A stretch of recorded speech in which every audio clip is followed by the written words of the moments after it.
Three, two, one. In Mogadishu in 1994, the corpse of an American pilot was dragged along the streets by mobs, rebel supporters of Muhammad Farah Aidid because these militia fighters were in retaliation and eventually committed other acts of atrocity during the Battle of Mogadishu in an attempt to overthrow the West, in an attempt to challenge the lens of America, who for far too long have been trying to liberate the people of Somalia. And we think that precisely because people were angry, precisely because people saw viscerally what had happened, we now were able to get some sort of idea what was happening there, and as a consequence we're able to push our states to actually go into war, end that conflict faster, and not rely on some bullshit proxy government or militia group who for far too long have not been able to overthrow these atrocities. Ladies and gentlemen, we on side opposition perpetuate the ideology of these particular groups by virtue of broadcasting these things precisely because we think it has strategic value. It allows you to be able to control a narrative and be able to allow you to push your government to either get out of conflict if they do not need to be there, or even go into conflict in instances where they do, if people who are citizens on the ground, who are paying for all of these things by virtue of taxes, would actually want these people to actually go into conflict. What do we mean on our side? Some key points of framing, right? We think that broadcasting is basically allowing the streaming or perpetuation of these ideologies wherever it may be. It probably might not be on social media, as Prime Minister characterizes, because they're very strict about like shady shit being in there, meaning the point in which some ISIS terrorist fuck tries to like live stream that, it'll get taken away. But what I'm referring to by broadcasting are those like black market channels of which CNN and BBC kind of pick up on and then start fucking showing it like in a movie, and then everyone's like, oh my god, fuck, there's this guy who's taken hostage, they cut off his ear, holy shit. We think that the point in which people freak out is precisely the point in which they can actually push their government and push their military to actually do something about it, as opposed to being in the dark, as opposed to not knowing on what's happening.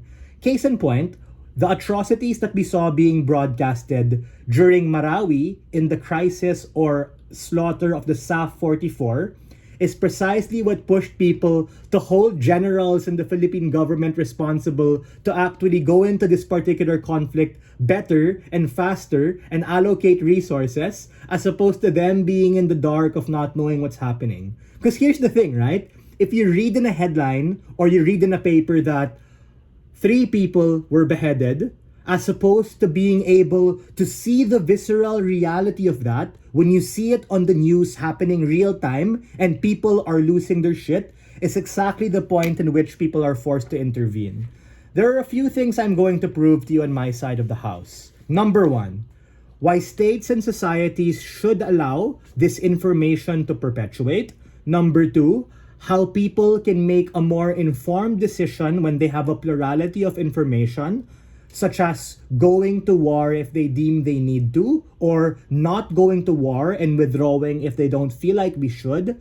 And also, in relation to my POI, canceling and red tagging bad institutions and actors who for far too long use their shrouded identity under like the veil of anonymity, and we like remove that thing and bring them to the light and say, fuck you, you are a terrorist. Thirdly, I'm going to prove how it leads to better discourse. So, other responses will be integrated to the previous speaker. The first is that allowing the broadcast of this information provides strategic value and oversight over what's happening in that particular contested area. That is to say that in status quo, traditional media largely have a limited and biased coverage of what's happening. Like what we saw in Somalia during Black Hawk Down, like what we saw in Iraq and Afghanistan, because largely what they wanted to do was poach resources in these particular nation states to fuel the military-industrial complex and all that neocon bullshit. So, the point in which we're able to see the other side of what's happening, how many American soldiers are being beheaded, how many civilians are being taken hostage and put in these particular camps without access to food, water, and medicine, is the point in which voters on the ground who are watching this shit are foaming in the mouth and can actually say, hey, state, get your act together. Send in the task force to be able to liberate these particular hostages and take out these terrorists. Sure, side government might say, well, that's escalationist in nature. No, people are gonna die. People are gonna freak out. But that's the point, right? So, in response to my POI, which Cami mentioned, we think that right now, the status quo is what? Governments are not gonna negotiate with terrorists, right? Fuck, I'm a US citizen. If I got captured by ISIS or captured in Mindanao or some shit like that, what's gonna happen? They're not gonna give a shit.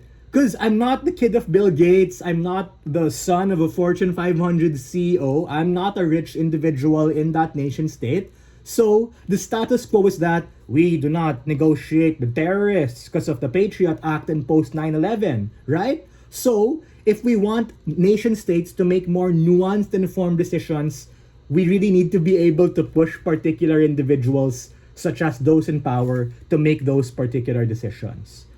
Even if this perpetuates a terrorist ideology, because people like literally see it, the upside here is that people are exposed to like a plurality of those beliefs and they can make a decision about it.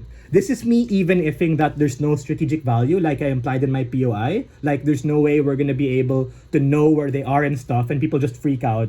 We think that people need the plurality of information to truly have the agency to make an informed choice. Because if they don't know what's really happening through the visceral imagery, then it's a very limited choice and capacity. What do we prove to you so far in opening the opposition? We prove to you that there's an urgency to be able to do this in order to get out or get in war if we have to. And number two, it perpetuates a plurality of ideas for people and states to be able to make a decision. We are very proud to open First Class.